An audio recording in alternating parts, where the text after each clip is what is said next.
That's the doorbell at Jimmy's house. Now, when you come to my house, my doorbell sounds Showing like live. this. Hey, welcome to the People's Weekly on peoplesradiounited.com. I'm Tim Best Buzz. I'm here with Nolan Hack and Top 100 and St. Louis Gale may or may not be joining us soon. Glenn's on vacation and Steve is at a meeting, and Miko, I think, is helping out people in Texas. So far it's just us three here right now. What's everybody working on right now? Nolan, let's start with you.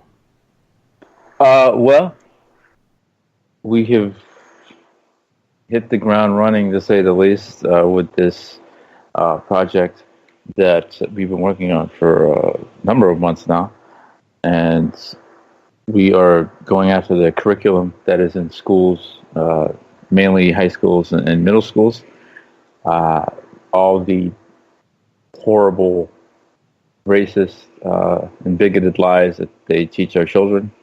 And, of course, these children grow up to be either colored people who are blind or white people who are racist. So that this is one of the foundations of the problem of Western society and why we're still in this mess. So if you'd like to be a part of this, and we'll be starting later in the fall for this, you can email me at Nolan Hack. Actually, at Nolan Hack's my Twitter, at Nolan AWHack at gmail.com, NOLANAWHACK at Gmail. And we're doing this all over the country. We're trying to get every state involved: Alaska, Vermont, Florida, you name it. And we already have Vermont involved. Gal is involved. Of course, she's in the Midwest, so the more the merrier, and the bigger this is, the more positive change you can make.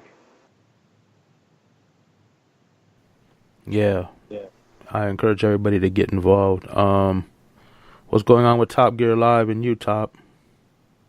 First of all, I'd like to apologise for last Friday. I was at a friend's. Effectively, my machine had to be taken to its maker. There was a failure, a critical failure of a graphics card. I fixed it kind of myself by removing the graphics card and running an onboard standard generic graphics. So I limped my way to my computer meeting its maker, and last Friday I was having a motherboard reinstalled and stuff as well. So I apologise for last week. I didn't make it. Complete failure on all counts. In relation to Top Gear Live, we've got a pretty damn important show on Sunday. We've got a number of returning guests to include Kitty Hundle. We possibly have Ray Johansson on, but we have Bailey Lemon from Pirate Party Canada returning to join us. We have John A. Nimpo from Canada also, and possibly, keep it between yourselves, Kim.com. We're going to be discussing C51, internet privacy, and also the New Zealand internet party as well. So fingers crossed Kim turns up, but we have outstanding, exceptional guests anyway. Yeah, I think the other people are better even. It's just my opinion. Of course. I got a lot of love for a lot of those guests. Yeah, Bailey, John A. Nimpo, and Kitty Hundle. Kitty's going to be discussing a book as well. She's got a book coming out, Persecution Games, I think it's called. But yeah, we're going to discuss C51, and it's not just for Canada. These are internet privacies that are being eroded all over. I know there's a lot going on in the world right now. We are going to be hitting on obviously America, Trump, I'd like to, if I may, actually, there's a report out today. It's pretty much stating that we are effectively at one of our most dangerous points in a generation. And this is from the NATO chief. With Russia's amassing 100,000 troops on the edge of European borders at the moment. You've got the shit going on with North Korea. You have China now invoking air military practice exercises, and South Korea deploying THAAD. It's getting pretty busy out there from a military perspective. Yeah. Not to mention the mayhem within the countries from their own doing, their leaders and their people and all that. Yeah, indeed. It's pretty crazy at the minute. It's insane. And then natural disasters on top of that, just not helping the situation at all. Which goes back to denial of climate change and capitalism feeding climate change. Yeah. Well, yeah, you've got 3 storms tearing through the Gulf and the Atlantic at the moment. Mexican Gulf, obviously. You had an 8.1 100-year event earthquake off the coast of Mexico and Guatemala. Yeah, it's crazy shit. Yeah. Well, we're gonna get on to the hurricanes and stuff in a minute, but as far as People's Radio, what's happening with us right now is we have our Friday show, obviously. Next week we have a couple shows about the prison industrial complex and abolition. One is kind of a general show, and then the next one's going to be kind of more pertaining to the women's side of it. Those will be coming up in the next week to 2 weeks. And I know Nolan and Gail got pop culture show coming soon, don't you guys? Yes, we do. It'll be zany, crazy, funny, and ridiculous. Zany, crazy, funny, and ridiculous. That's something we don't hear on People's Radio since we stopped doing Best Buds a while back. That's why we're bringing it to y'all. Crazy. Yeah, that's going to be exciting. Something different. Should be fun. Will be fun. Yeah. Talking about how they control your minds and all the racist stuff they do should be brilliant. We'll be shut down by the end of the month. Yeah. So yeah, what was the first thing we were the Dream Act, right? Oh yes. Good old immigrant problem that started with white people back Jamestown. Well, long time ago, but now we're blaming colored people for trying to get in a country that was originally filled with nothing but colored people. I always laugh at that. That white people, white America, they always go, hey, if you don't like it, get out of our country. Of course, for me, people have heard me say this all the time, I'm black, you brought us here. What are you talking about? And then, of course, wait a minute, y'all are the original illegal aliens in the first place. This is still indigenous land, like, for goodness sake.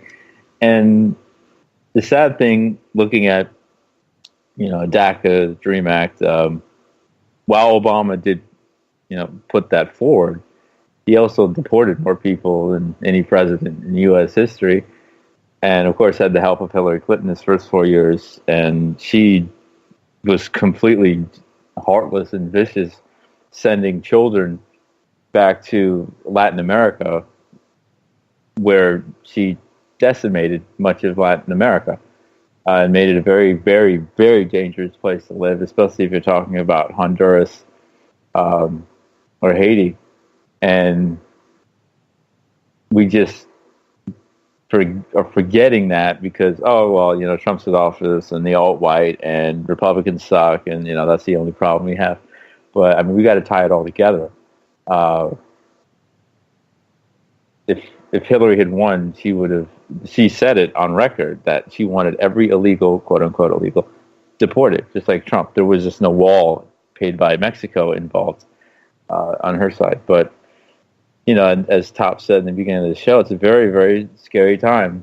And those, the confinement places, jails or camps or whatever you want to call them that ICE have people in after rounding them up, they're awful. I mean, people are dying there. People are not being taken care of. Kids. I mean, I remember seeing a picture of the kid must have been 6 years old. They were wearing a shirt, and there was a couple holes in the shirt, and then there was blood coming out, one big spot coming out of her chest or stomach. And it was like, wow, it's a child, but scary times indeed. Yeah. Yeah, I don't know. There's like no humanity here with our government, and I mean that either way, like you said. But right now we're dealing with the Trump and the Republicans more than we have to deal with the Democrats. And yeah, there's like 11 million undocumented people here. And they're trying to get rid of all of them. They're just making excuses. Like he said, he's only going to get rid of the criminals and nobody else has anything to worry about. Turns out this business owner and Trump supporter who was just better than the rest of those other illegals got deported. And it's so tragic, you know. They're all like, oh, we wouldn't have voted for Trump if we had known he would do that. What the hell did you think he was going to do? I mean, you know, stuff like this happens all the time. Then you got... now, you know, he said he wasn't going to come for the DREAM Act. Now he's coming for the DREAM Act. He wants to get rid of everybody. He wants a white nation. Yep. You imprison black people, you deport everybody else that you can, and then get it as white as possible. It's true. He wants to make America look white again. Even the joke phrase that people use when you make America white again, it's never been white. Always. A lot of colored people have been in this country from the beginning of people actually being in this country or this land. But he wants to make it as white as snow. Just drop the A, make America white, then it's there you accurate. Go. MAG. What were you going to say, Top? I was just going to say, for those that don't know, do you want to explain what DACA or the DREAM Act actually is? From what I understand, it was invoked by President Obama because you guys and your legislative House and Senate didn't know what to do with a certain group of people, and Obama put something forward, and Trump's kind of tearing it to pieces. Yeah, it's for undocumented people that came here as children whose parents brought them here and they didn't have a choice in it, and they don't really know any other place. That a lot of them don't even speak Spanish or their foreign language because they were just raised in the United States. And I think it was an amnesty kind of program for them to be able to stay, and I believe there's like 800,000 of them currently in the United States. And when he rescinded the DREAM Act, he says they have 6 months, but think about that, you guys. Like, really, you don't worry about anything. You have 6 months, and then we're going to take you and drop you off into a foreign country and take everything you have here, and you'll be left with nothing, basically. You might not even know the language there. It's the country of you know that your ancestors are from, but maybe you have family there, maybe you don't. You don't know anything about it, really. You know what I mean? A lot of these people are really, really Americanized. I mean, I know a lot of people that are dreamers. I know a lot of people that are undocumented, and they're, like I said before, they're my friends, my neighbors, my coworkers. It just sucks so bad. These are just great people, just like anybody else. 800,000 young immigrants. 800,000 ends amnesty for 800,000 young immigrants. Trump. Yeah, I was reading some story yesterday about a guy who said he's been here for years and years. He came, I think it was South Korea, if I'm not mistaken. Maybe wrong, but came here, you know, under the DREAM Act, and he has a girlfriend and place to live, and good job, good host of friends, has a nice life here, enjoys his life, and he's going to be deported. It's like, what the American dream? Everybody could just fight for their for their own purpose in life, and carve out your own little own niche of heaven in America, and you can come to America. Not exactly. You're gonna be deported. Apparently, it's demonic. This country's always been demonic. It's just we're seeing another branch on the tree growing. It's sick. It's hard for me to comprehend this whole thing because I don't understand borders and why people can't just go and do what they want, where they want, when they want. It is so confusing to me. It's like these are just this is our barrier. We're gonna put up walls and not let other people through here without some kind of paperwork. What kind of crap is that? More. Exactly. Size of Texas. Yeah. It's American crap. Something he's faded out. Top, we can't hardly hear you. The problem is so bad that Top is just speaking in tongues. That's how pissed off he is about this. Top. Apologies, guys. Oh, there you are. Yeah, we couldn't hear you. You were breaking up. Probably a good thing. I thought I was muted. Oh, okay. I thought you were trying to get through and we couldn't hear you. Okay, well anyway, yeah, it's just a horrible, horrible, horrible thing. I mean, that was one of the few decent things the Democrats or Obama did. And, this president's trying to wipe out anything the black president did, good or bad, as fast as he humanly can. Yep. So it makes sense he would do that. Plus, he's a blatant racist. Why has he said it's up to the Senate to make a decision on this? I thought that was... Is that just a Republican-controlled Congress? Maybe that's why. It also controls Senate, maybe. It takes it off him, too. He's like, oh, look, it's them. It's not me. I'm trying to help. He framed it as he's trying to help these people. He did, but I've also noticed as well that the Republicans are absolutely horrified at some of the things that he's doing. So why would he send it to the Senate to make a decision on his behalf when he knows that it won't go through? It's just a time blocking exercise. I don't think it will go through, will it? Well, remember, this is the same. There's a poll that came out about a month or two ago. Said over 50% of Republicans would throw out the rules of an election to keep Trump in again.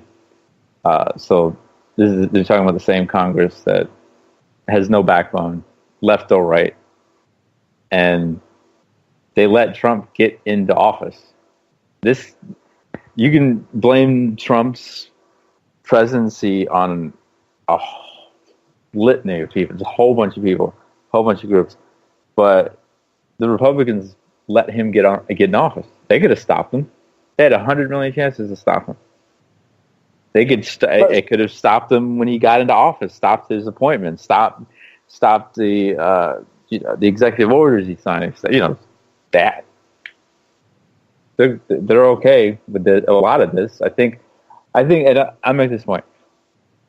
The problem with Trump in professional circles and political circles is the fact he's saying all this stuff publicly. Because before, all the racism was kind of hidden. Like, you'd have to actually read page 9 of the New York Times or something, or it'll come out on the front page and then the story will go away the next day. But the problem with him saying all this racist and bigoted and sexist stuff is you're not supposed to say it in public anymore because colored people, black people, not enslaved anymore. You can't just kill 400 Native people, and put them in mass graves, etc., etc. So you have to pretend you're not racist. You have to, like, name your Republican congressman. They're all racist. Or senator. They're all racist. Paul Ryan's racist as hell. But he'll come, oh, white supremacy's bad. You are white supremacy, dude. Problem is Trump keeps saying it. He keeps talking about it. Yes, but, you know, saying white supremacist rhetoric.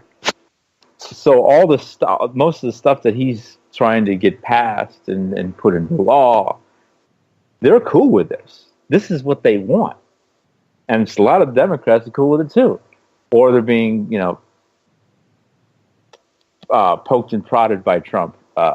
Like Kamala Harris, Harry Reid, they've gotten donations from Trump, you know, in the past. You got to pay that back. Kamala voted, I think it was, three, one of my senators, for 3 of Trump's appointments after he became president. 3. Bernie even voted for a couple. Even Gillibrand, the new hero of the Democratic Party, she voted for one. So most of them, they're white supremacy. They're cool with it. They're absolutely fine with it. Yeah, it's just. Oh, go ahead, Top. Sorry, I was just going to say, it's just been thrown at me, and Gal pretty much concurred in the chat. It's a false narrative. It's a direction change. It's I'm doing what I can, but I'm being held back from completing my legislation, my election manifesto, if you like. And it's well. I gave instruction, it wasn't followed through. But to me, he kind of threw this out there without any conviction whatsoever. He called Mexican people rapists. He doesn't like, he's a racist, man. His base is racist. His voters are racists. I don't know what he was doing yesterday. Wasn't it yesterday, the day before, I believe? He was making some backroom deal with Nancy Pelosi and Schumer about the debt ceiling or something. I had to look more into that, but I had read something about that. That pissed all the Republicans off. They're all pissed with him about that now. He's been playing both sides for decades. Decades. This is not new from Trump. And there was looking at your the debt ceiling thing. Trump debt ceiling to Trump's desk. That's from CNN, and Treasury Secretary Steve Mnuchin, White House budget chief, announced a Friday morning session with rank and file House GOP members to discuss the package. According to 2 members, the meeting inflamed House Republicans who opposed the bill by urging them to do this for me. Shocking. Trump wants. Gail says she has the info on that, and she'll be in a few minutes to explain it better. But yeah, what you just said, what you just read, that's what I had pretty much read too. 300. Politicians are ridiculous. 316 to 90. The bill passed. There's a bunch of congressmen upset about it. So, right. All right then. But to what I was saying about Donald playing both sides, I made a thread about a month ago, a couple of weeks ago, whatever it was, about the money that Trump has given to both sides. He gave Kamala Harris, most powerful senator in California, or one of I guess the other one is still Feinstein. So she's still very powerful. She's the most popular senator in California. Should say $6,000. Trump gave it to her, 2011 and 2013 combined for $6,000. Donald's daughter Ivanka gave Kamala $2,000 in 2013.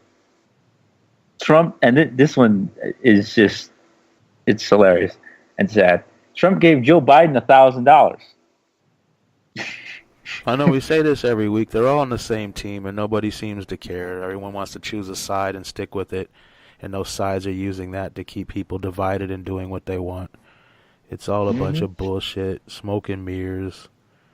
Trump gave Harry Reid $7,400, John Kerry $5,500, Anthony Weiner $4,300, Andrew Cuomo of New York, the governor, $93,600, Nikki Haley $7,000, Mike Pence $2,500, George W. Bush $3,000, John McCain, they hate each other now, $10,600, Mitch McConnell $6,200, Lindsey Graham $2,600. They have a very good relationship, actually.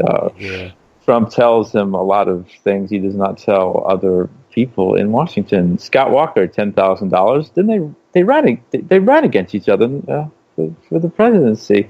Chuck Schumer $8,900. Terry McAuliffe, who is so outspoken against the events in Charlottesville, $25,000. Jeb Bush $500. Charlie Rangel, black guy, former congressman, $15,750. And the most ridiculous one, Hillary Clinton, $8,700. So playing both sides of the aisle. He's given Democrats over $600,000. He's given Republicans over $1 million, both sides of the aisle. Yeah, he said if he ever ran for office, he would run as a Republican because their voters are idiots. That's out his own mouth, not mine. Yep. But real quick, before we get off the DACA thing, I mean, people need to just really, really realize that these are human people, and they have families, and they have lives, and they work every day, and they do the same things you do. And imagine if your life got ripped up, just because of where you live. Screw all they're breaking laws. Who cares? They're humans living on an earth. There's no borders for any other species. We're the only ones that we're gonna build big walls and lock people out, and this person lives here, they're illegal, and this and that. Yeah, but capital has no border. Yeah, and the thing is, we need to realize these people's lives are going to be destroyed. Some people will never recover from this. They need to knock it off and let people do what they're doing. I mean, whatever, you want to argue borders or whatever, that's fine, but people are here, they're living here. They're members of the community. They do a lot of good things. Just because some racist piece of shit president says they're all rapists and they're all criminals and they're all gang members, no, that's not the case. That's the minority. That's the smallest group. Just like white people have Nazis and gangbangers and meth dealers and every other thing and rapists and killers all up in there. Mass shooters. Nobody's trying to get rid of them. And, think about it logically. If you're illegal in another country and you don't have papers or status, you're not going to make a lot of noise generally, especially if you have a family. You're going to be quiet. You're going to work. You're going to try to blend in. So all these people are trying to do is live their damn lives, and it's just ridiculous. I got people I know that are terrified right now. They don't know what their whole future is going to hold. They've been here decades. It's all bullshit. That's it. Now we could end that. I just had to, people don't get it. These are humans. They're families. They're just like anyone else. All these conservatives, like, family's the most important thing while y'all tearing fucking families apart. How do you justify that? How godly is that? That's it. I'm off my rant. Sorry, guys. It's very American, and it's heartless. But America's heartless. Always has been. Always has been. I mean, this is how heartless America is. The original people who have every right to claim this entire continent and the one below it, indigenous people, America forced them from their individual homelands. There's 2,000 nations, native nations, before Columbus. 2,000. There's less than 1,000 now. And they put them in the United States, they put them in the most desolate places in the country. And that's where you have to live. And we're cutting off water, we're cutting off resources, we're cutting off healthy food, and we're going to place alcohol and drugs in there. And we're going to continue to jump onto your land and commit violence. And Native women and girls, sadly, lots of horrible sexual crimes. These are the original people who helped white people, Europeans. The people in Jamestown would have died, all of them, if it wasn't for the Native people saving their asses. And they got repaid by, no, we'll kill you for helping us live. I was thinking last week's show, Miko Hayes was on here, and he was talking. I think he'll be on again in a show or two. He's going to be a regular host, I believe.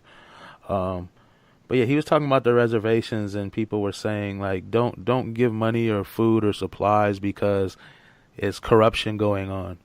And I was thinking, that makes sense. People would say that or whatever, but you can easily go around that by just going out there and handing stuff out to the people, not going through an organization. You know what I mean? And that's how we need to be thinking. Like, how can we get some semi-trucks out there, crowdfund some stuff full of whatever these people need, make their lives better? It's not that hard. Send them water, send them filters, send them everything we have so much money in this country, and we have so many people that are working and have a little bit extra, and you put a little bit together through millions of people, all of a sudden that's a lot, and you can do a lot of things and change these reservations. And it's the same thing with the DACA. We need to block ICE. We need to stop these. We need to do whatever we need to do.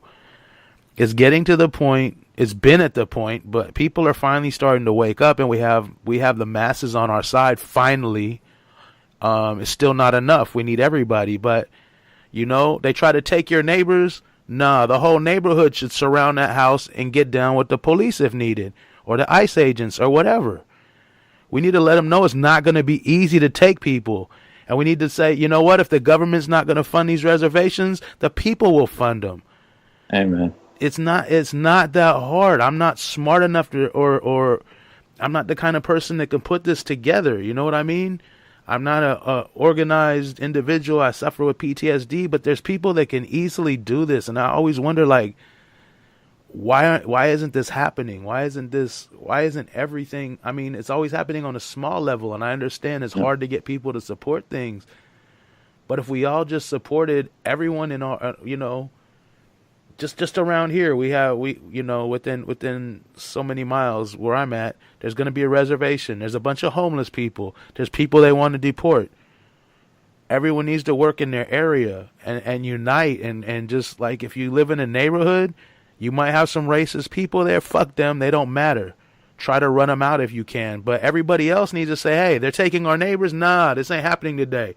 We're going to surround their house. We're going to hide them out. We're going to do whatever the hell we got to do to thwart your efforts. And if we got to get down with you, if you're going to push it to that level, then that's where it's got to go. And the same thing with everything. Like, we're driving trucks in these reservations and we're handing out fucking food and supplies and anything people need. And we're going to downtown LA and we're a giant semi-truck, fuck the police. We're parking in the middle of the street and we're feeding people. Don't give a fuck what you say. And everyone has to back it up and support and protect it. It's the only way forward. We got to be militant, and if violence is needed, then it has to happen. People are so scared to cross certain lines, but you don't cross the lines. They're constantly pushing that line back. Eventually, there's not going to be, your back's going to be up against the wall. You're going to have to crush the line or get killed or get eliminated. So why not fight now? Why not unite now? Why not do this now? It's crazy. Oh, Gail's here. I'm going to bring her in, and I'm going to stop ranting. I'm really pissed today. Sorry, I've been depressed, PTSD, and then that just sets me off. Yeah, I'm not for violence. I'm sorry.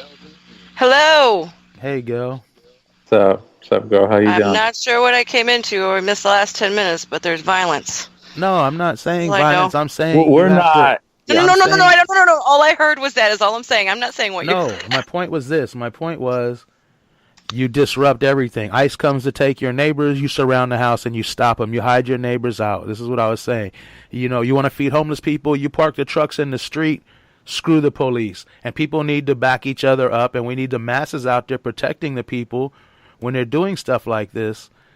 And if the police want to step it up and get violent, then we have to do whatever we have to do Gotcha. to protect ourselves. You know, and that's like what I said. In the end, this line we don't want to cross because we don't want to do anything militant or whatever. Eventually, it's going to keep getting pushed back by them until we're up against a wall and we have to cross the line, and there's going to be violence by then. But that's an interesting narrative in itself, because what you're alluding to or suggesting is direct action. Now, direct action, Definitely. one is not violent, two is not criminal, but in the eyes of the intelligence agencies and the police, they can surveil you and treat you as a criminal and an enemy of the state because of your direct action, because you're lawfully allowed to engage in, but it's seen as a threat, and they treat you as such. Because you're showing what shit they are. You're doing what they should be doing with your tax dollars rather than blowing up people all over the world and robbing them of their resources. They could be taking care of the people here that need it the most. Yeah, unfortunately, governments and the supporters and purveyors of governments, they don't like a mirror reflecting their own image back at them. Nobody likes to see their own faults, do they? I was going to say, that's not just governments. Well, Nobody does. to quote Martin Luther King, I'm absolutely convinced that a riot merely intensifies the fears of the white community while relieving the guilt. I'm absolutely convinced that a riot merely intensifies the fears of the white community while relieving the guilt. So this is the most patient black person probably to ever live. And he's talking in clear terms. Them. That's on them if it relieves the guilt. Well, that's what I'm saying. I mean, it makes white folks, whenever we do anything that is perceived as violent in terms of fighting back against the genocide, the double genocide that we're under, it makes white America go, oh, we'll see, they're violent, so yes, we should keep it even going. when it's not fighting back, even when it's just fucking trying to survive. Tucker Carlson and Alex Jones got called out finally for fucking portraying looters as black. And Harvey, whenever there was hardly any looters, and actually people were just trying to fucking survive. Sorry. Anger. Well, Tucker Carlson, according to Wait. Top's Twitter feed, his Daily Caller magazine said an unarmed black man shot a cop in the face. So you're gonna really believe that guy? Magazine? I'm not surprised, but geez, what did you call him? Carl Tuckerson. That's his Carl real name. Tuckerson, the Nazi. Yes, who used to be on MSNBC and CNN, by the way, and was on Dancing with the Stars. This is how normal Same white with Lou supremacy is Dobbs. in the United States. Lou Dobbs. Oh, Lou Dobbs. Jeez. Same thing with crazy Glenn Beck Yeah. went through all of them as well.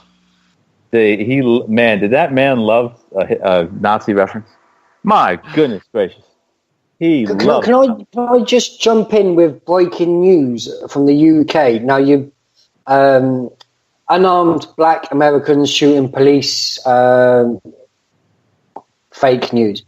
I cannot emphasize enough that this news that I'm about to break is not fake. Here in London, 3 humans and 2 Daleks were arrested at the Weapons Expo here in central London. 3 humans and 2 Daleks arrested. Apparently the Daleks weren't moving quick enough. So they arrested Daleks. What is a Dalek? You don't watch Doctor Who? No. The Daleks? We're gonna need to if I don't know when Doctor Who premieres this season. To have a woman first time ever, but when that happens, me and Gal are gonna have to bring you on. Yeah, that's the only one I'll watch. Yeah. I'm posting to the chat now. This cannot be. The Daleks, they tried to wipe out humankind in a TV series called Doctor Who. Now, I just thought they were, telephone booths. No. You need to see the imagery, but Daleks were arrested at Stop at an event today, which was Stop DSEI. It's an anti-weapons campaign in central London. It's been ongoing all week. Occupy News and Occupy London have been fully attending the event. Just go and see the hashtag Stop DSEI. You see all the videos. Supervillains picket the arms fair. These are all the guys that are selling the weapon systems to Saudi Arabia, that are bombing Yemen, etc. It's a worthwhile cause, but we're arresting Daleks now in the United Kingdom. I thought that was newsworthy.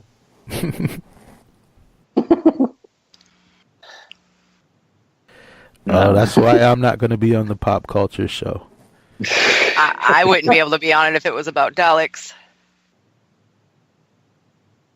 Yeah, that I guess that's lost in translation across the pond. But then again, white supremacy. I just had an entire lecture on what's lost in translation across the pond. I'd just like you to know, and my students agree that it's kebab. But anyway, go on, Nolan.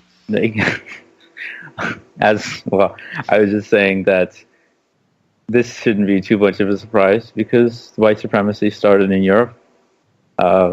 Top. Portugal starting the slave trade in 1444. Columbus, 1492. America wasn't formed until, the end of the 18th century. No, Nolan. According to the alt-right website, some black dude started the whole slave trade. Yes! What the Right, fuck? yes. That one is just... I mean... That's not even the alt... I want to state that right there has been around for decades. Yeah, it really has. I've had that sent to me so many times over the last maybe 4 or 5 years, and oh my god, Yes. every time I'm like, oh wow, not again. Well, it's the same playbook. The one thing I'll give liberals, as disgusting as they are, they at least have some uniqueness about them individually here and there. But, the alt-white Republicans, conservative race, that side of the aisle of racism, they all sound the same every single time when they try to argue, how bad racism is. It's not that bad. It's not even a thing. What about black-on-black crime? You need to fix your own communities. Well, the first enslaver in the United States was black. So, I mean, slavery's okay then, so you calm down. Hey, have you guys seen the new YouTube videos? They have a lot of them coming out now where they have these black people talking about, before Antifa and Black Lives Matter go and disrupt everything and destroy everybody's lives, they better check black on how come they're not in the ghettos protesting gangbangers and all that. It's like, are y'all that stupid? Yes. Really? Yes. These are black people that they have. Black president, only one this country's ever had, said about our children, my people's children, black children, that they are gun-toting criminals. He said this to the Chicago Police Department, one of the most vile, they're all vile, but one of the most vile American police departments there is, the Chicago Police Department. But one thing that oppressed people have in this country, black, trans, Native, Latino, whatever, is that it's hard for us to accept the fact that the majority of our group is colonized and conditioned with our heads screwed on backwards because we buy into the 4th of July and we buy into, the pro-Americana. We buy into capitalism. Gal is actually helping me write a book, and a chapter in there that I'm writing is about black capitalism. And you have rappers, Nelly, Diddy, and that was when rap was good. But nowadays, the rap, money, ice, money, rims, ice. Wait a minute. That's what's important. Just making as much money as possible. But again, conditioning. So that's how it is. Do you know how many black people signed the crime bill? It's disgusting. It makes me sick. You have black people committing genocide against black people. We've got. It's not on the same scale, and the importance is not on a similar scale. I grant you, but we've got people here in the United Kingdom that have been conditioned and socialised to fight their neighbours because their neighbours possibly have been laid off from work, have disabilities, etc. Because your neighbour is better off than you. The government is pitting neighbour against neighbour, and we're voting to leave the European Union and vote away our human rights and hand them to a conservative government that couldn't give two flying fucks. Now, this is working class people voting to shoot themselves in the face. You fall off a ladder. You're protected under the European law for not just human rights, but employment rights. There's working time directives that you have to take certain breaks when you drive. You can't just drive for 8 hours straight. You need to take a break of 15 minutes, half an hour. That's had to go to the European Court of Employment Rights for the UK to implement it, because they'll just have you driving for 8 hours. Same thing here.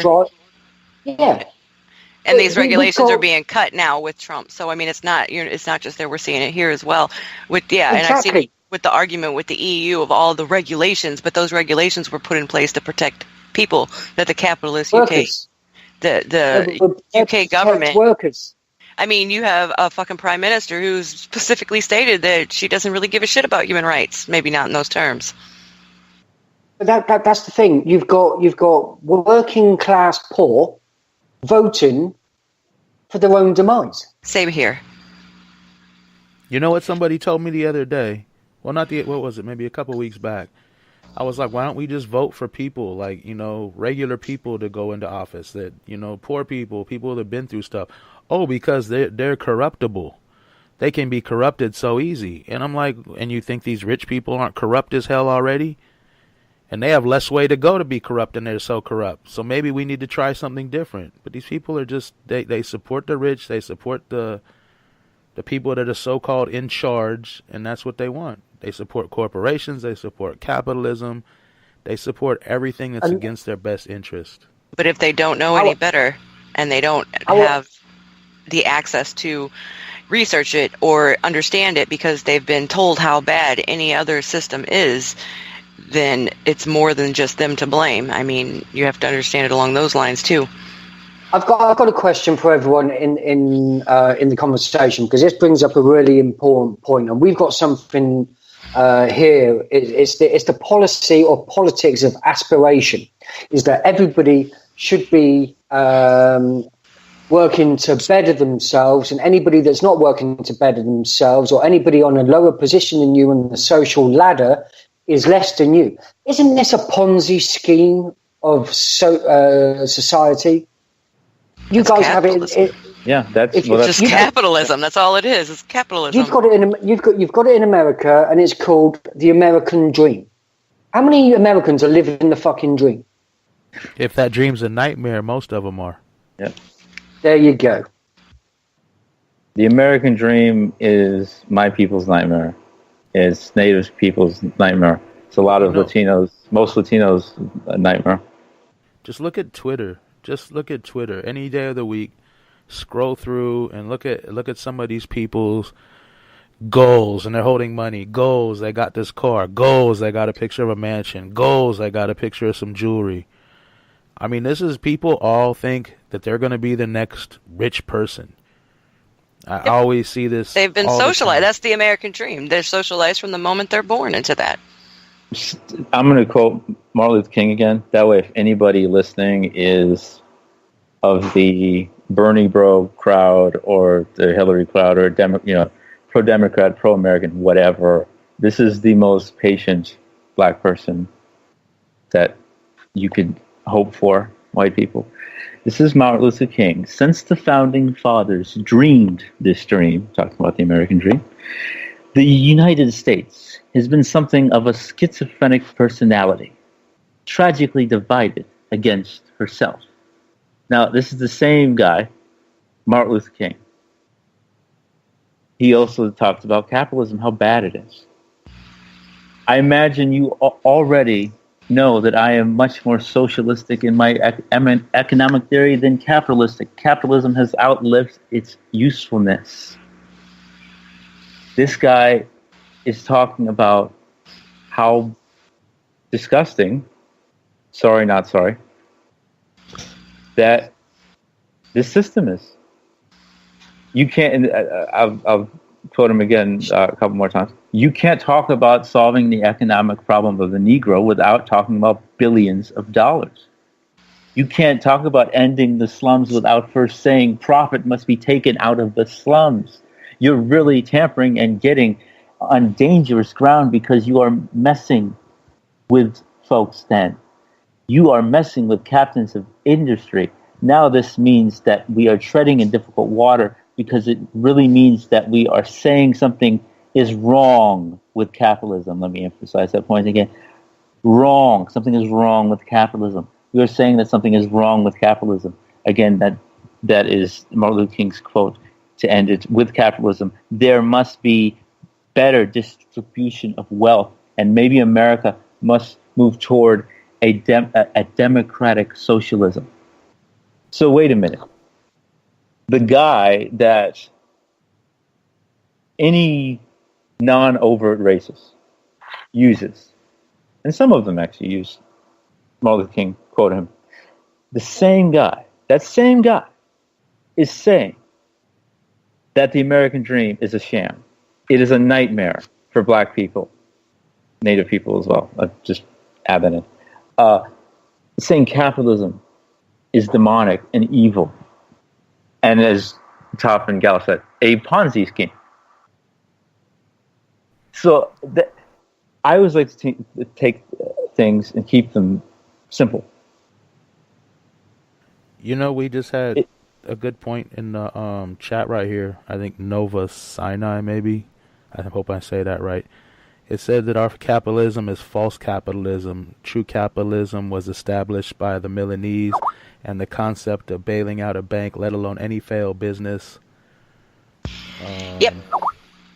defies capitalism. Sorry, something popped up right over it while I was trying to read it.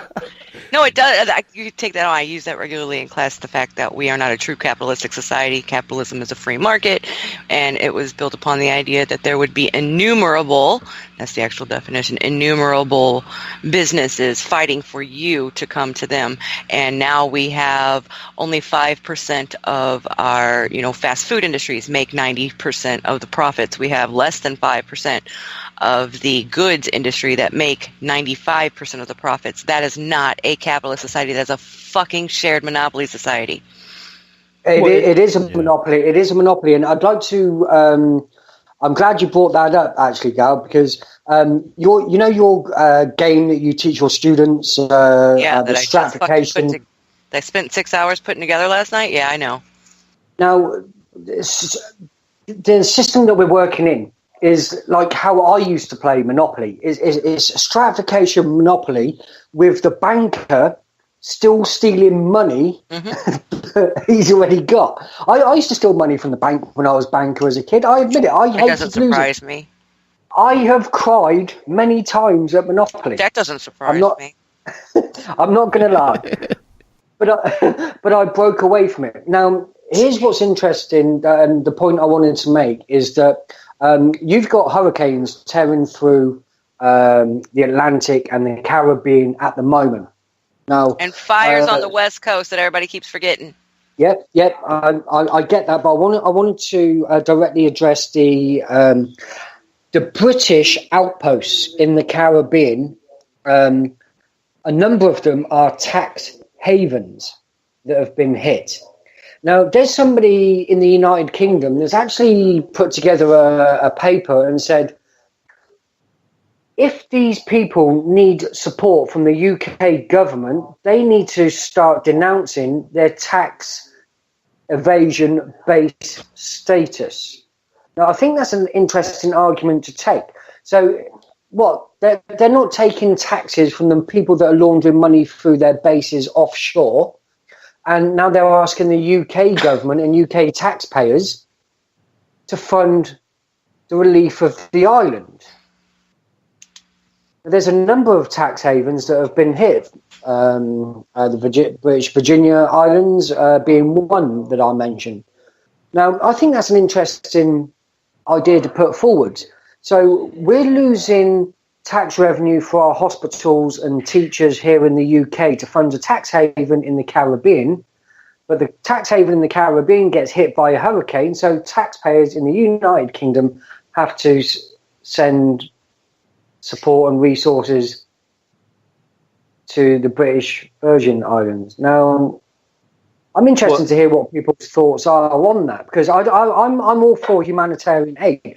But do you think that the aid should come with diktats in, you need to change the way that you work if you want our support? Now, you just can't hide people's money in PO boxes and set up shell companies anymore. Do you think you need to change your ways? Because obviously you don't have enough money from this adventure that you've engaged in with tax evasion and offshore capitalism. It's not worked out for you. You haven't got the money to supply yourself. Haven't got the money to replenish your island. Yeah, but the problem with that is those people shouldn't be allowed to do that.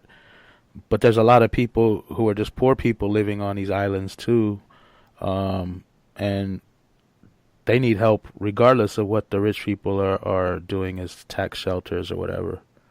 Well, look at this. I always shake my head when people say there's no money for education and there's no money to fix poverty in the United States and all this stuff.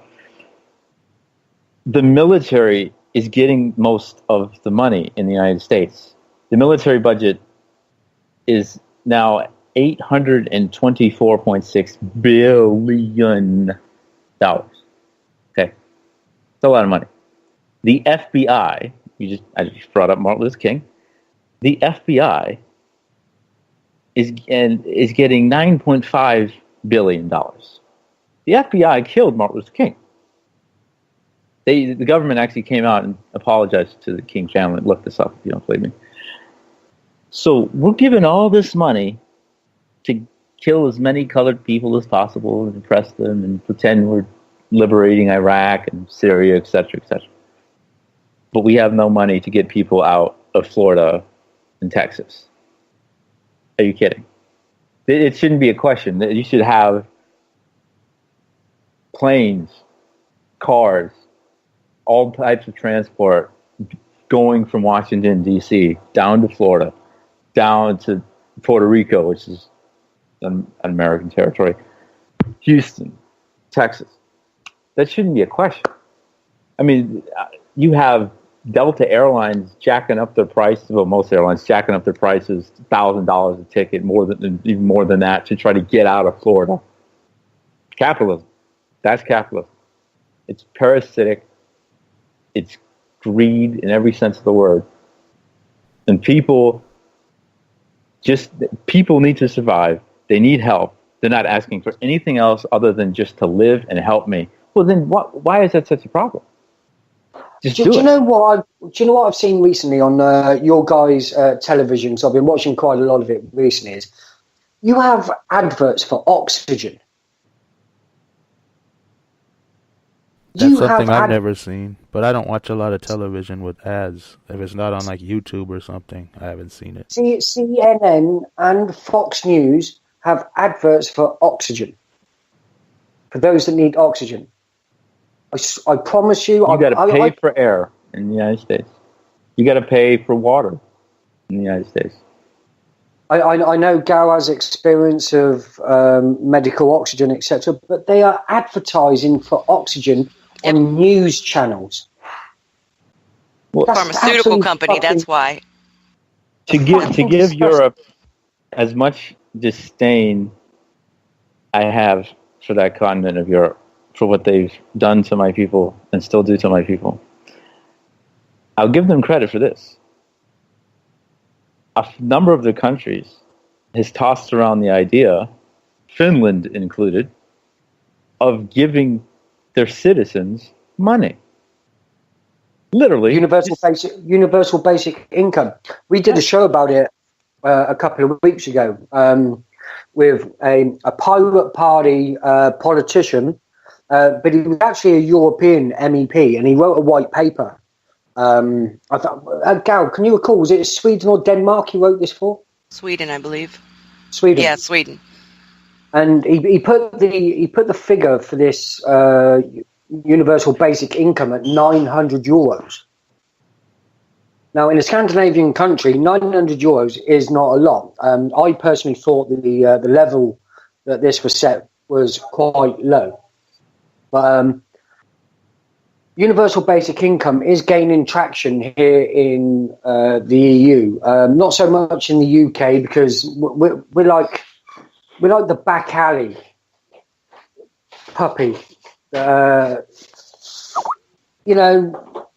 Everyone's moving forward. We're still scratching around in the fucking dirt, trying to find. Yeah, I heard that show. My understanding of it was, it goes by your income, and that's how you determine how much people get. Is I think 900 is the basic though for somebody to get. Is that correct?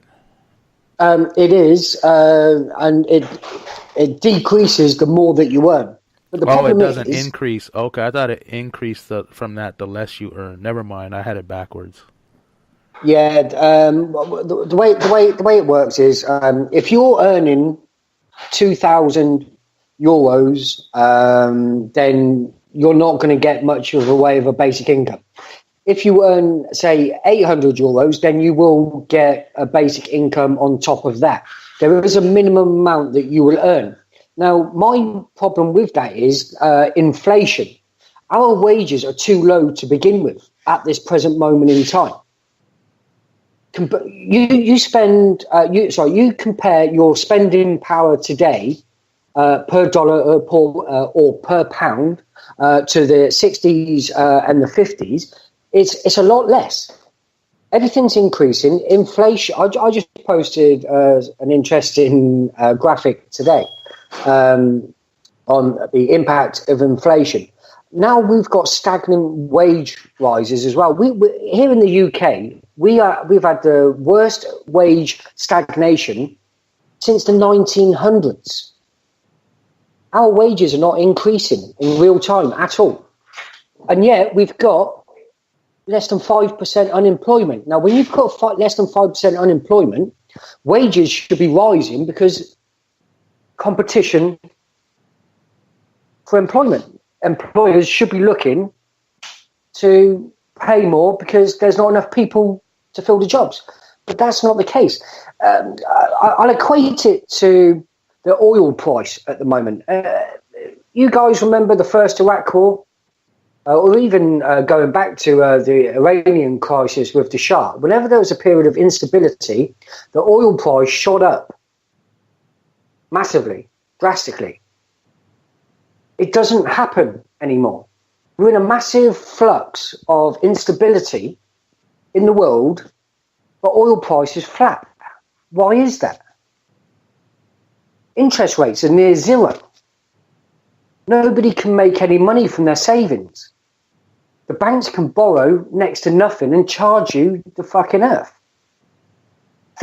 Finance, politics is not as it used to be. Everything has fucking changed, and it's not for our benefit. This is a completely different playing field. This is a battlefield when you look at it in those metrics. Yeah, it's been pretty much like that here too. The wages don't go up, and everything, all the Do you know the perfect film as a metaphor for our scenario today? In Time. I know it's Gal. Who's the musician in that film? Justin Timberlake. Justin Timberlake. There's a film, In Time, where you don't get paid money anymore. You get time added to your life clock. If you haven't watched it, I would recommend watching it because it's a perfect metaphor for today's society and where we're heading at the moment. In Time, IN Time. Gal, you was quite impressed with the film as a sociologist, weren't you? It was quite interesting. Interesting concept.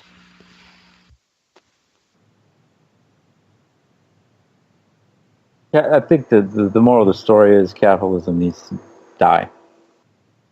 That's basically the moral of the story. It's awful. Yeah. But the problem is that most people living in a capitalistic society, and speaking of this country, and in American society, they think it's wonderful. And even if they see evidence that it's not so wonderful, they play the fool on purpose because they don't want to give it up. The system's going to bring us all down. We may not be here in 5 minutes, considering the natural disasters that continue to happen. Or man-made catastrophes. Yeah, man-made. That's the whole point. I mean, all of this here's documented fact. Like I said, I like to keep things simple. Let's not try to complicate things if we don't need to.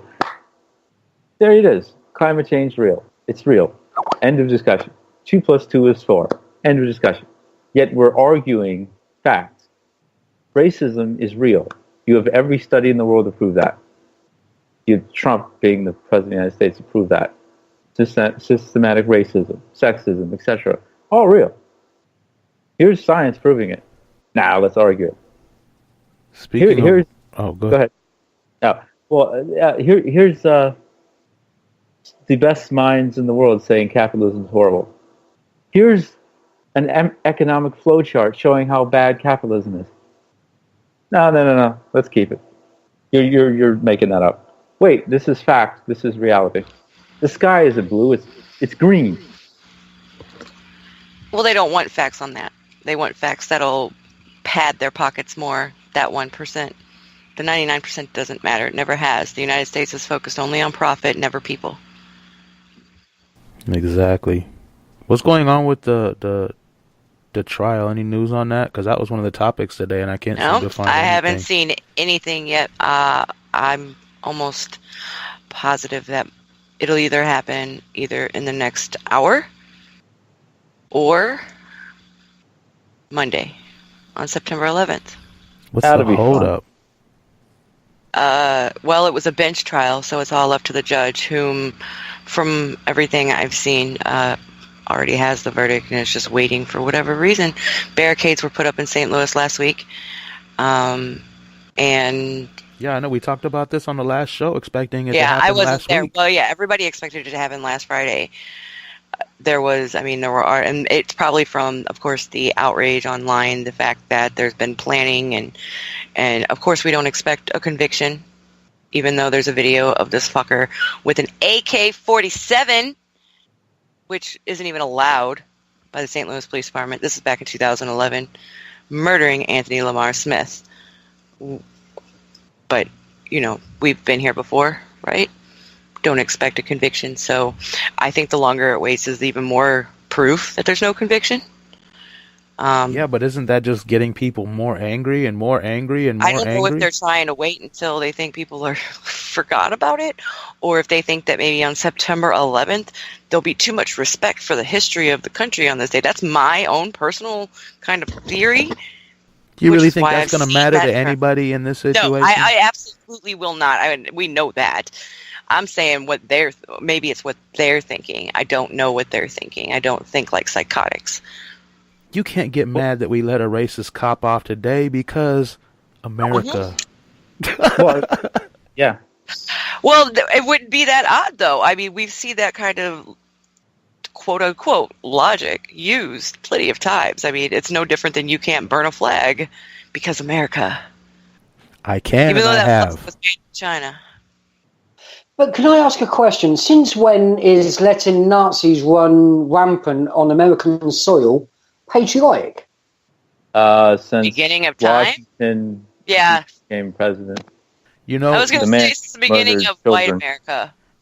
thanks to Washington Post and some other brilliant magazines, I think Politico, and these petitions of the alt-right, Antifa are now A terrorist. labeled a terrorist yes. organization. But you know what?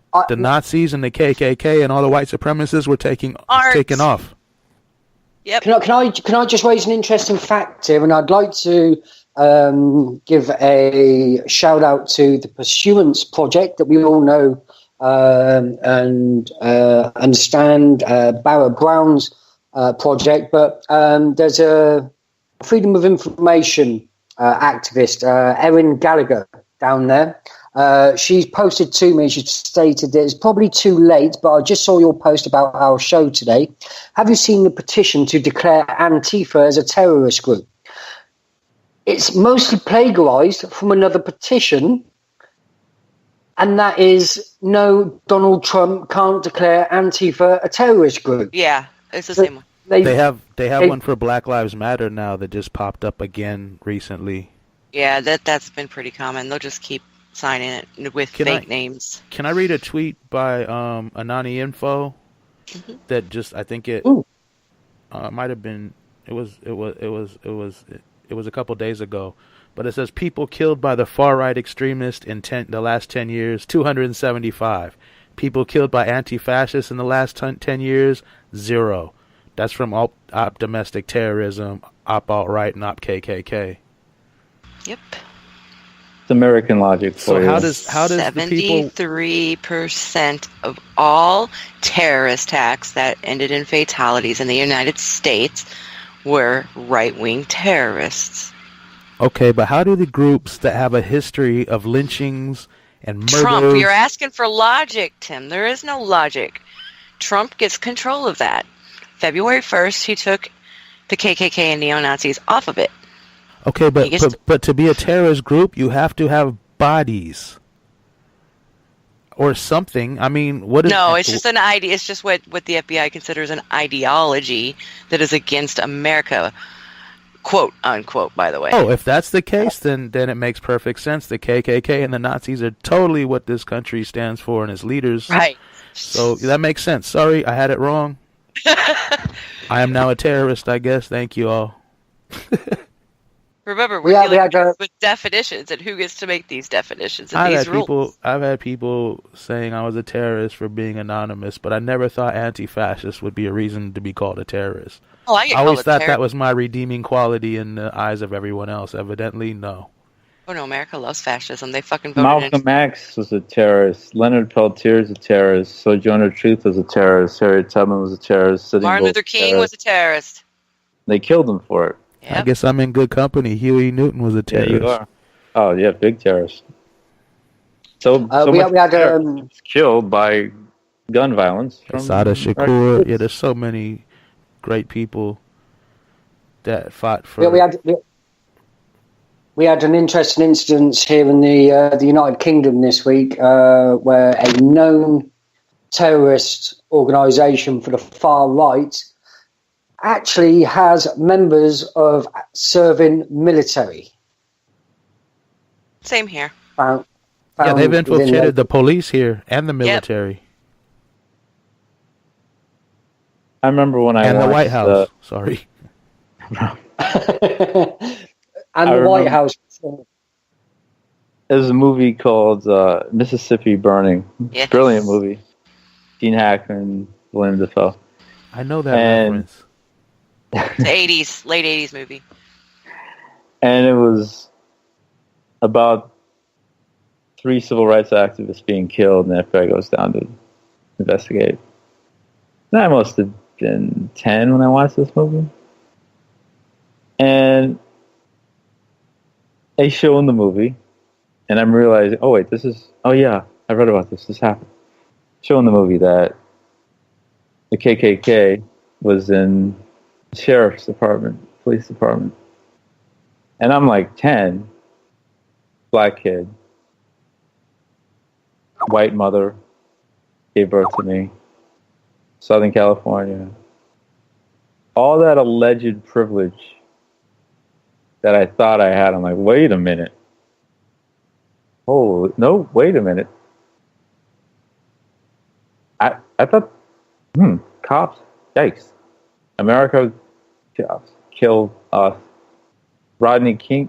Oh, right, that guy, and I'm 10, so that means 1997, 1998. King was 92. I'm like, oh, jeez. And things just started clicking. Just in that capacity, I've gotten a lot smarter and more aware within just in the last 2+ years. But even then, I was just like, wow. But then again, this stuff's always been here. It's always been here. George Washington, and it's driving me crazy.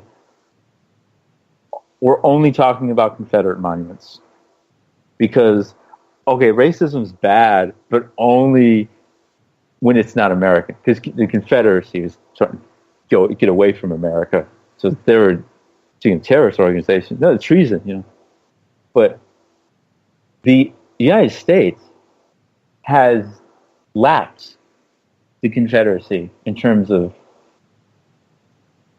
demonic behavior and murder and number of murders. If you're playing that weird, I've seen this recently, like the kill count of mass murderers, so, Stalin and Hitler, Columbus. Hitler makes Stonewall Jackson look like the nicest guy in the world. And Washington makes Stonewall Jackson look like the nicest guy in the world. Andrew Jackson makes Robert E. Lee look like John Brown, the abolitionist. Yet I don't hear anybody, including Congressman Barbara Lee, or Congressperson, Congresswoman, there's colonized thinking in my brain right there, Congressperson Barbara Lee coming out, hey, look, I just put a bill in to get rid of all the Confederate monuments. Oh, wow, that is something, but you're all right with George Washington, the Penis Monument right there. You have to see that every time you go to work in Washington. That's cool with you. He had over 300 of us as slaves. That's okay. That this stuff has always been. None of this is new. I'm telling you, Nolan, these people are just slowly catching on. Slowly. See, they thought under Obama everything was just groovy. They thought under Bush things were a little wacky but groovy. Now they're starting to see it's getting more blatant. It's going to take them a while to realize, to catch up. They're way behind, man. They're light years behind. They're way behind, and it's most people, white, black, green, blue. It's most people. It's just the conditioning of this country. I when I was a kid, all I saw on TV were white people. I saw in the movies for the most part were white people. Most of my friends were white. The people in my neighborhood was white, and I'm this black kid, lighter skinned black kid, and so I'm thinking, white is the way to go. I saw nappy hair as a negative because that's what I was conditioned to think. A woman like Angela Davis, who to this day is still beautiful, just. Do you think? I'm obviously I'm talking as a white guy here, but do you see these Nazis and these broflakes and nationalists? In parts, they're crying. We're seeing a lot of crying Nazi recently. I'm quite happy about that. But do you see their overexertion of perceived strength to be completely a sign of weakness? Do you see there's a struggle with these people? I don't know what it is. I can't put my finger on it. Well, they don't want to give up the privilege or the power that they have over everybody else. the people that I see portraying their white nationalism and privilege, they don't have any in society. They're not respected. They're not defending anything apart from themselves, and they don't have a lot. We're talking. I'm talking about poor white working class people defending fuck all. Yeah, but what's the difference between them and ISIS? I mean, dope these guys up and they got weapons and cars and they can go kill people. There's no difference. So it's going up from a Ford Cortina to a Toyota truck that was donated to the. Let's put some false myths aside.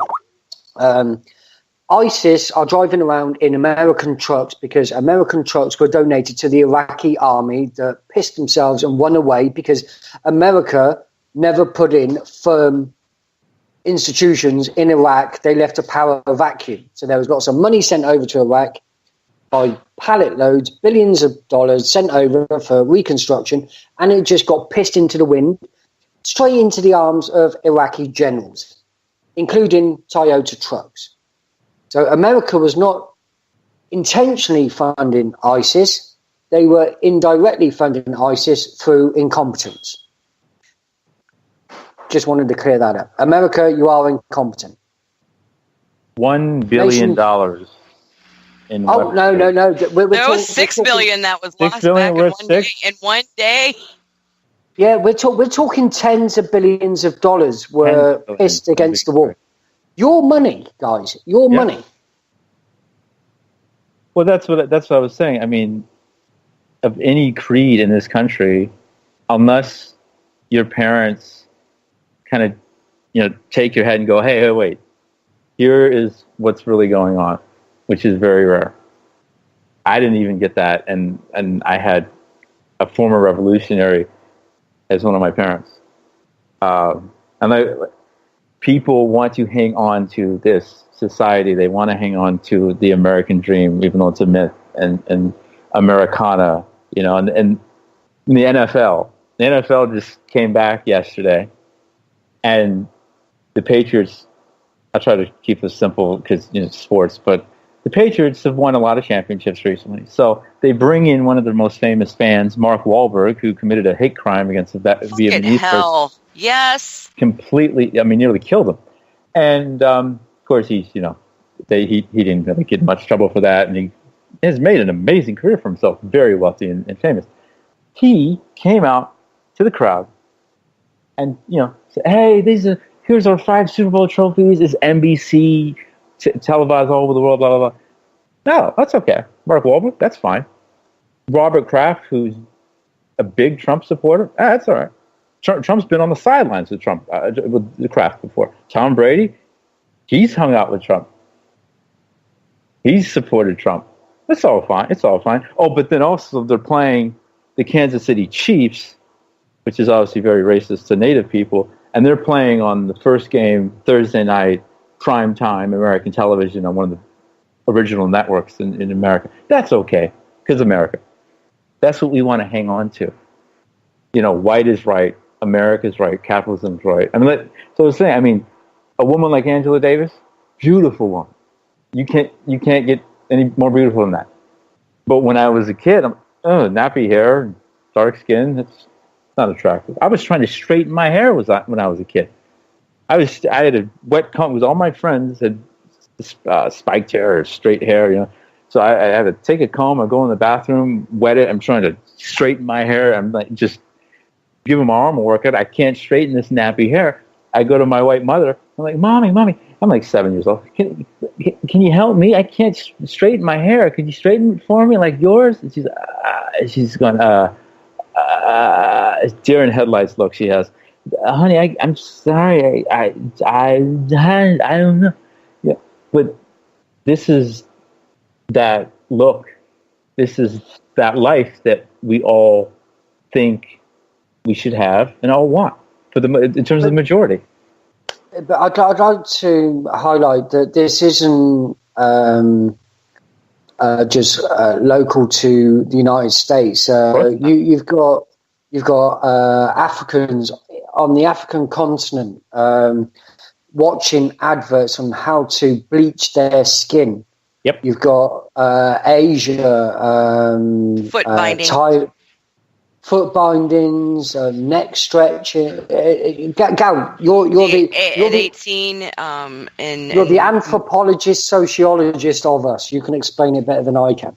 Yeah, in many Asian areas, specifically some bigger areas in China, at 18, they get for graduation gifts. Girls get the eyelids surgery to where their eyes look more "quote unquote" white than Asian.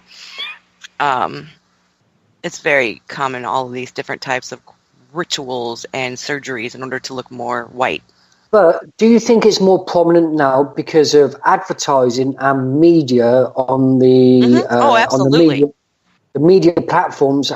And it goes in the same in the UK. The media in the UK has a lot to answer for. Whether it's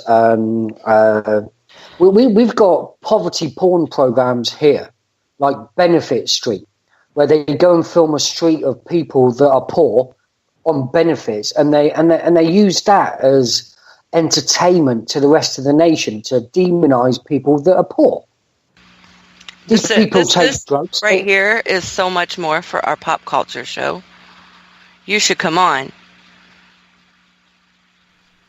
Sorry. It's we always end up back at pop culture. You know, there's. Let's talk about Make America Rape Again. Yeah. You know, there's supposedly a boycott of football. Yeah, there is. Yeah. And Which I'm is happy funny because to me. it's so easy for me to do that because I can be part of it this. every year. Me too. Well, this is what's funny to me. I saw not the first time. Saw a black player on the Chiefs yesterday sitting down during the national anthem, but protesting like Colin Kaepernick, and I'm just thinking, you're wearing a Chiefs jersey, man. Right. This is completely hollow. I remember reading back in September of 2016 when Cap started this in August of 2016. There were Washington players doing this, doing the same. Are you serious? You got the native N-word on your body with that horrific mascot on your helmet, and you're protesting racism. You're but Americans have been socialized into thinking that is that word is is not negative. Of course, it's negative, and we know it's negative, but they've been socialized. When it comes to the natives, since the population is so small, at 2%, less than 2% of the whole American population. About 5 million people, yeah. Yeah, when you get to, with African American population, you get a higher percentage, about 13%. You're more likely to meet individuals, or at least to have people speaking out.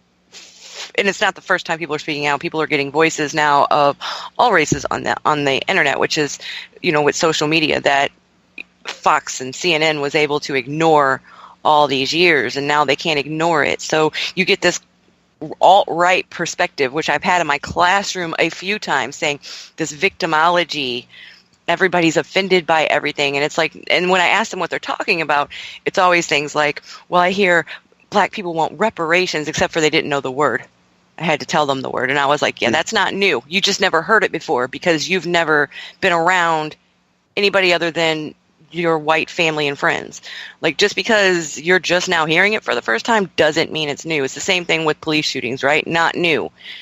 But the same thing goes with the different terms that you see as mascots with the native words. And they've been taught this entire time that there's nothing wrong with those words. It's not the N word. It's, it has nothing to do with that. And since there are less people to speak out, because we killed them all. Well, you have those voices aren't there. Yeah, that's the biggest problem. Native erasure is one of the biggest problems in America, in the world. They have to deal with the fact the most famous sports league in the world that makes close to $10 billion a year has a team with their N-word and the logo, and the Chiefs, and then the Dolphins Stadium in Miami, which is built on a native burial ground, and on Washington's team. And I scouted this guy in college in a past life, past occupation when I was in sports media. Josh Norman of Washington, great player, as good as it gets in the NFL. When he signed a mega contract to play with Washington, willingly, by his own accord, he says, and I'm going to change the R word to red slurs. He says, red slurs is not offensive to me. I'm part native on my mom and dad's side. That's Josh Norman. Now, that's what white people say. That is exactly what they say. And a mutual of mine on Twitter said yesterday, I'm shocked he didn't say Cherokee. Because that's the main nation that white people say, no, I'm native. I'm the Cherokee. Cherokee princess. My grandma was a Cherokee princess, quote unquote. My senator's a Cherokee. There were no princesses. Liz Warren? Yes, there were no princesses. Just like the headdress thing. The Native women don't wear headdresses. No.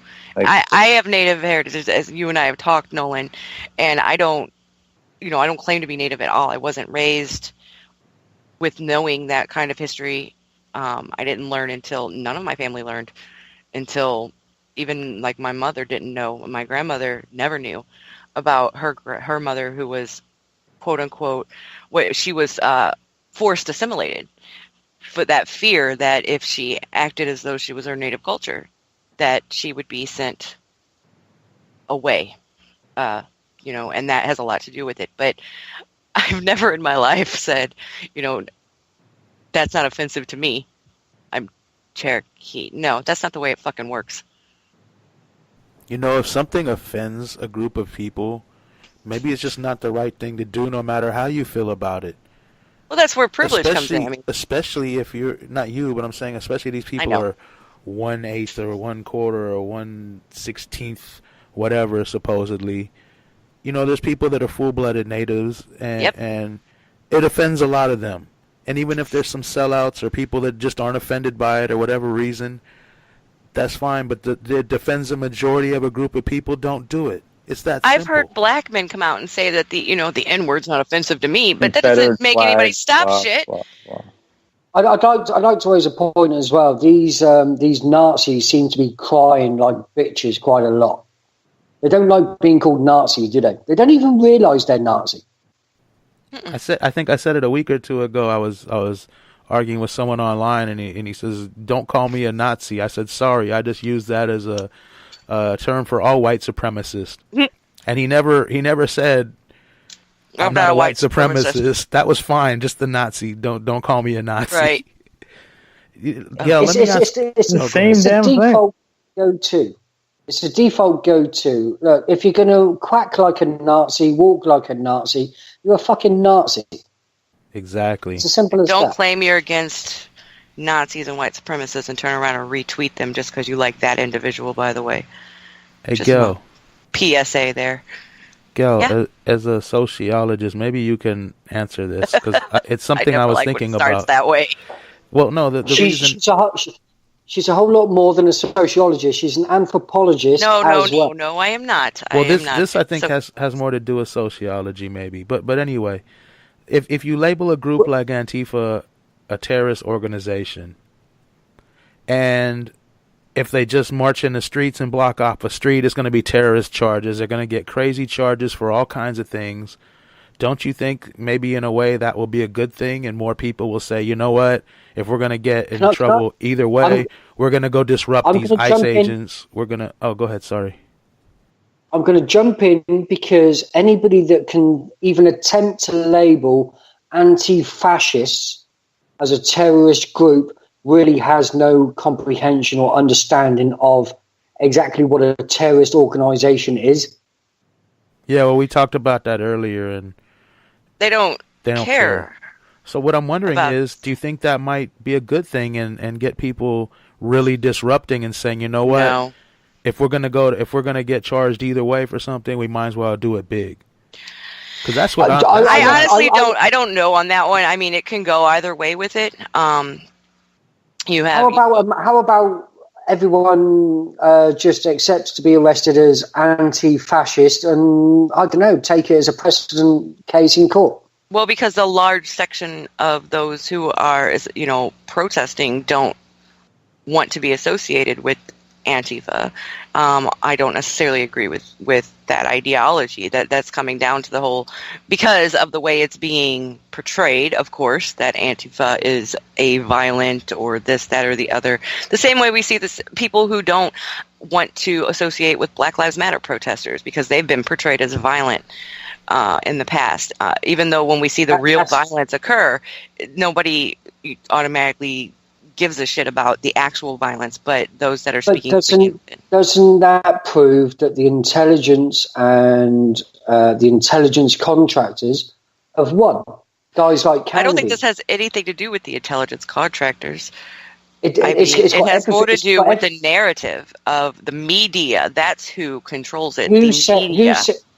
Right, I'm going to explain. There are organisations in America paid a lot of money by the government to label organisations like Black Lives Matter and Antifa as terrorist organisations. It's not new. It's happened historically on an industrial scale. Your government is paying money to label you guys terrorists. They always have. Any protesters. So this isn't. But that has nothing to really to do with the. Well, yeah, I mean, it has to do with what they do, but it goes way beyond them. They don't have the power that you're trying to give them. That's not them. But you're being arrested and sent to prison for being anti-fascist. And we always have. I mean, you have the entire war on drugs, the quotes that show you that it's all set up to put African American and anti-war protesters and African Americans specifically, because they were constantly protesting and constantly trying to get civil rights, behind bars and labeling them terrorists. This isn't new. They killed Fred Hampton. Yes. 21 years old, smarter than I will ever be. I'm 29. In his home with his pregnant wife, nearly killed his pregnant wife, and the kid, thank God, Fred Hampton Jr. is still alive and doing great things. And they treated him like he was Fidel Castro. Yeah, this is America, Top. He was trying to get and was bringing all the oppressed peoples together. People talk about this liberal BS Rainbow Coalition of Jesse Jackson. No. Original Rainbow Coalition was in Chicago with the young brother Fred Hampton, and they killed him for it. Nobody wants a civil war. How about... Except a lot of people do. There's been two... I tweeted this the other day. There have been two wars that white people started in this country, or at the time in this land, to keep slavery. Yeah. America, the colonies, America fighting the colonies and the British, they wanted to keep slavery and Western expansion, aka native genocide. That was one of the big reasons they fought the British. The British didn't just like, this is, we got enough stuff, we got enough money off these people, we're good. And then, of course, the Civil War, Confederacy fighting America to try to keep slavery. It's in the Confederates' Constitution why the Confederacy is a thing. We want slavery. Slavery is great. Black people suck. It is what it is. This is America. I heard some interesting numbers on the Confederacy. Is that there is a very small percentage of slave owners that persuaded the rest of their local populace that slave ownership was good and convinced them into a civil war, even though the majority of people that were fighting never actually owned slaves. That's true. Yep. Well, yeah. The wealthy. They're fighting for the ideal of white supremacy. Okay, isn't history repeating? Yeah, that's exactly what it's doing. I think that's like the core of this show. Like the theme of this particular episode is it's always been a thing because it started with white supremacy in the United States and it's resonated all the way to now. It's just in terms like Tim was saying about, things are crazy, but kind of fun. Everything's cool. George W. Bush. Hey, a black president, Oh, Clinton with a saxophone. Yeah, America, it's great, yeah. But Trump, he's a wild card trying to bring back stuff, going back to Harry Truman, going back to Chester Hayes, going back to Andrew Johnson, et cetera, trying to make America white, make America white. And I'd like to make a point is that you guys are allegedly the pinnacle of democracy. Democracy is you guys have a certain amount of populace. The populace, as a majority, votes a certain way, and it's enacted because that's the majority will of the people. More democratic republic. You guys have fucked up democracy, and yet you're trying to export democracy. We've never been a democracy. It has not been always a democracy. Been a democratic republic. Yeah, the natives. I'm just glad that we're hearing this on radio because it's quite difficult. I've been screaming it on radio for years. I know, but I'm just emphasising the point. Gal, humour me. You know what I'm doing. It's emphasising the point for others that don't always listen to our broadcast. But you guys in America, the American dream, that's a lie. Democracy, it's a lie. The banking system and trusting the banking system is also a lie. We need to start asking exactly what isn't a lie. What can we believe in as a society? Can we believe our media? Not so much. That's why social media has taken off in a massive way. Now, where's that got us? We've now got hijacked social media. That people may laugh and say, oh, it's the Russians that did it. The Russians have taken social media under its wing and have exploited it quite remarkably. The same as I did in my local social media sphere with 450 people. I convinced 50 to 75 people to change their votes just because of my posts. And that's one man. I changed 50 to 75 people's voting persuasions on my own personal social media feed. Now, can you imagine a nation state undertaking the same endeavour I did on a 2-week period? The Russians did it for 6 months. So I know it can be done because I did it. Gal, you saw my feeds on my own personal social media. Yep. I was having personal messages. I don't know how to vote. How do you think I should vote? I said, well, I'm not going to tell you how to vote, but you need to consider this. I was getting personal messages daily. How should I vote? It's how to manipulate social media. And I openly stated it at the start, and I openly stated it at the end, why I was going to engage in my own personal Facebook social media page. I manipulated people that I knew to vote how I wanted them to vote as an exercise to prove that democracy is false. It's a fallacy. I 50 to 75 people, I got to change their mind. Now, can you do that? Can you do that with 7 billion people, real quick, Top? Only through interpretive dance.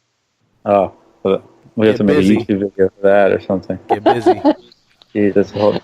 I put something. I just tweeted it out. And we're talking about white supremacy and fascism in America and how they connect. Now, JFK is said to be the best president America's ever had by a lot of people. And he was the most, quote unquote, progressive president. He's still a racist asshole. You know, he let CONTELPRO do its thing. Bobby played nice with Hoover, you know, et cetera, et cetera. But before JFK was in office, a while before, he went to Germany in 1937.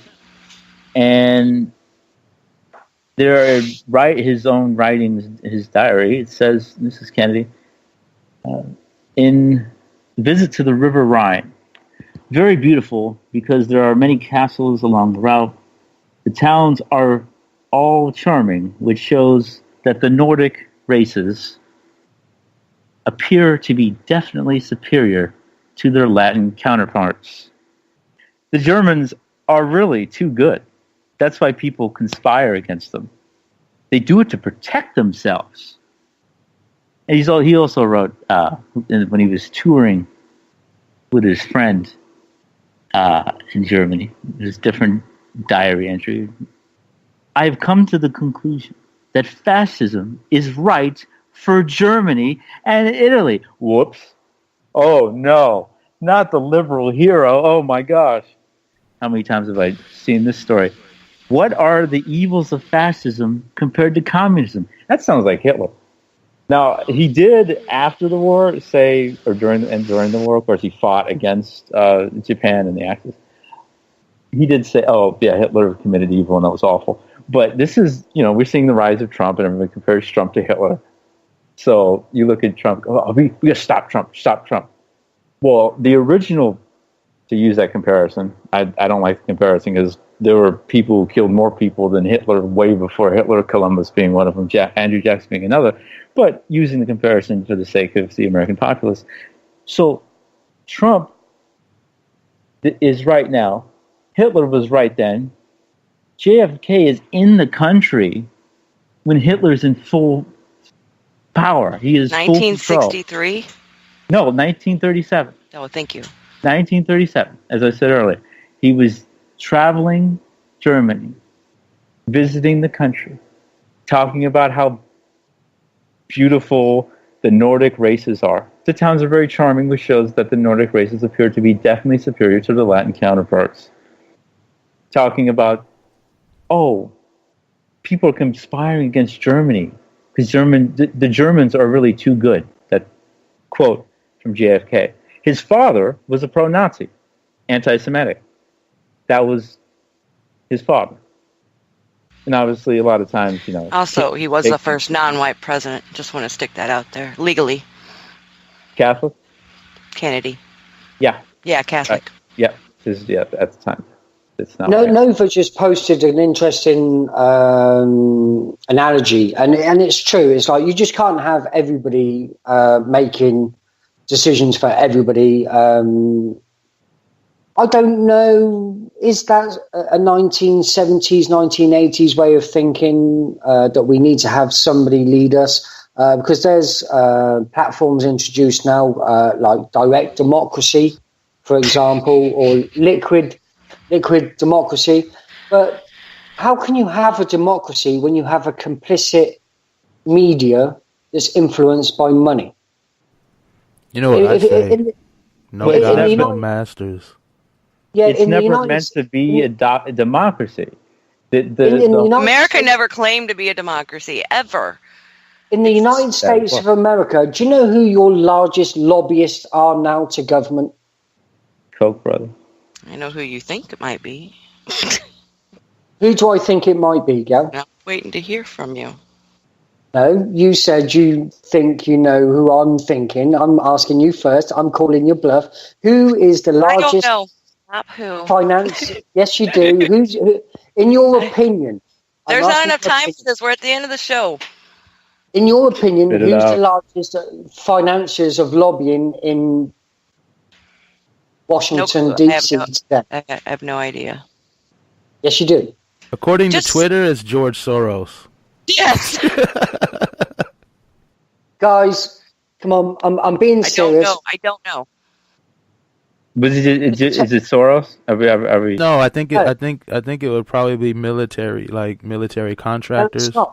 No, that would be surprising. But historically, finance has been the largest lobbyist funding to Washington, D.C., but they've been outstripped by a factor of 5, almost 10 to 1, by San Francisco and the tech. Oh, yeah. It's the tech industry now that's ruling your governments, financing and greasing the wheels of power. Your Google, Amazon, the guys that are not paying tax fucking anywhere. That would make sense, wouldn't it? Yeah, the big corporations have all the lobbying power, which means they have all the say in the government. Oh, but these are the liberal San Francisco hippie toting fucking Burning Man attending fucking institutions that's going to save us all from our own damnation. You know, well, the IT sector, the San Francisco sector, is rumored to be the highest in 2017. We don't know yet because we won't see the spending until mid next year. They are rumored to be up there. I mean, Alphabet was number 1, 2, 3, 4, 5, 6, 7, 8, 9, 11 at the end of 2016. That's Google. And Comcast was number 12. Number 1 is and has always been the U.S. Chamber of Commerce. And then it goes to the National Association of Realtors. Then insurance goes a lot into that, and then the pharmaceutical. And then you start to get to Boeing and the IT. But it is rumored as of this week that IT will come up, meaning Silicon Valley specifically, not just all IT, but Silicon Valley will rise in the charts and be at closer to the top than they have been in the past. Okay, I'll let you know what I know. There's a guy at Google who was at Microsoft. Microsoft lost a quite important case because the American government was not lobbied to support Microsoft, and they lost their market position and they lost billions and billions of dollars. Now, the guy that used to work at Microsoft is now at Google, and he understands how Microsoft lost its prominent position. So that's why Google is now a prominent financier of lobbying to the US government. And it's now understood to be industry-wide. I saw a report this week that I saw it too. There's the majority of money going into lobbying in certain streets in Washington, D.C. is all financed by Intel companies. And it's not just about the tax issue, because the tax is only an issue when these agencies and these tech companies have your information to sell. This is all about access to your information. If they don't have your information, they don't have a business model. That's the crux of what's occurring at the moment. Right now, you also have AT&T and Comcast trying, with it's going to be interesting years in to see comparatively to the last 2 years because, just last year alone, there was $781 million made through lobbying, $716 million lobbied just by 50 of the corporations, the top 50 corporations. It's going to be interesting to see how much is being spent now in 2017, specifically with things like net neutrality, and you're going to see the insurance up at the top again as well because of Obamacare, which got cut today. That was a distraction. I just wanted to say something as well. I was going to say that Google, as a search, you can type anything into Google, it's free. And they've got so much money, they're now influencing your government in policies that affect you directly moving forward. It's not free. It's free to us, but they have advertisers and they have all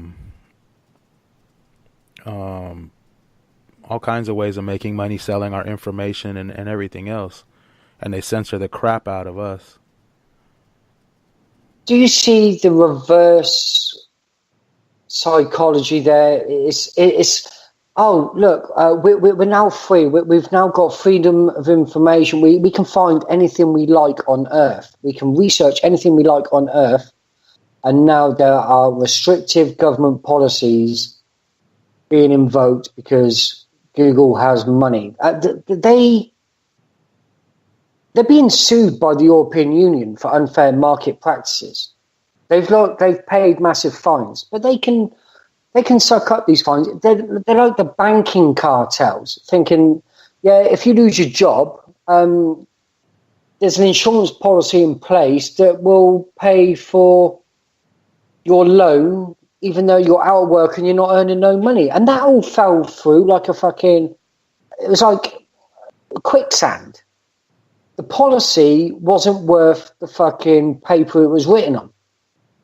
Now, our contract with Google, in that we type in a search term, it gets found by an algorithm, but that information is now collated and used against us.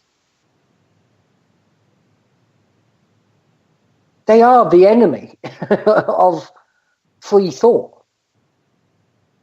independence, politically and otherwise. But because it's free, we don't consider it a threat. They're doing us a favour. Oh, look, we can find something that we find useful. The information is being weaponised against us. There we go. I've added myself to a severe list. I think it's time for me to sign off. It's been a pleasure, people.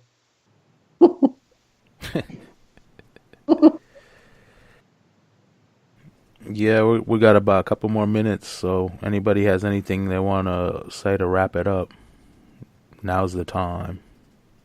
Well, I will add to the quotes I just read about John F. Kennedy, because this one's pretty interesting. He said about Mr. Hitler that Hitler has the stuff of which legends are made, set up before America's war with the United States. But the fact he was in the country during Nazi Germany and had that opinion, that's pretty disturbing. Pretty disturbing. Now, if you know Kennedy, like all presidents, racist, but that's pretty effed up. It's pretty effed up. But I'll close in saying that it shouldn't really be a surprise.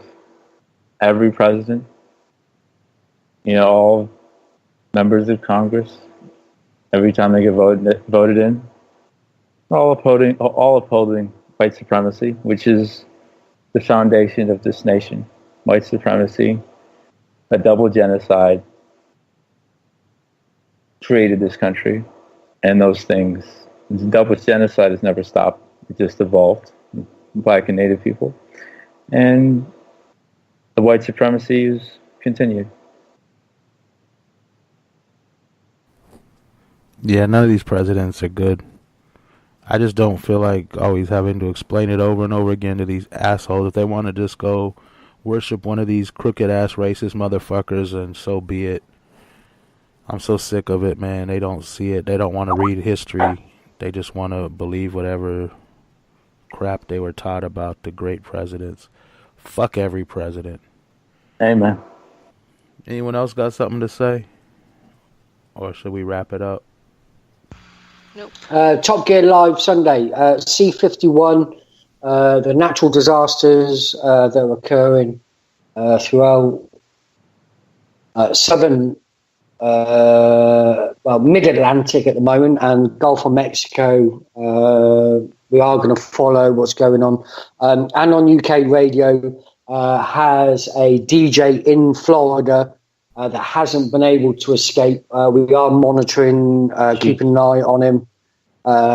He is he's south of Miami as well.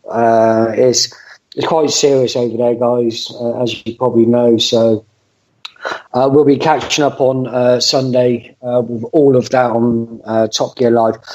There may be a possibility that, I don't know if Gal's free, but we may be going live a bit later on Anon UK Radio this evening.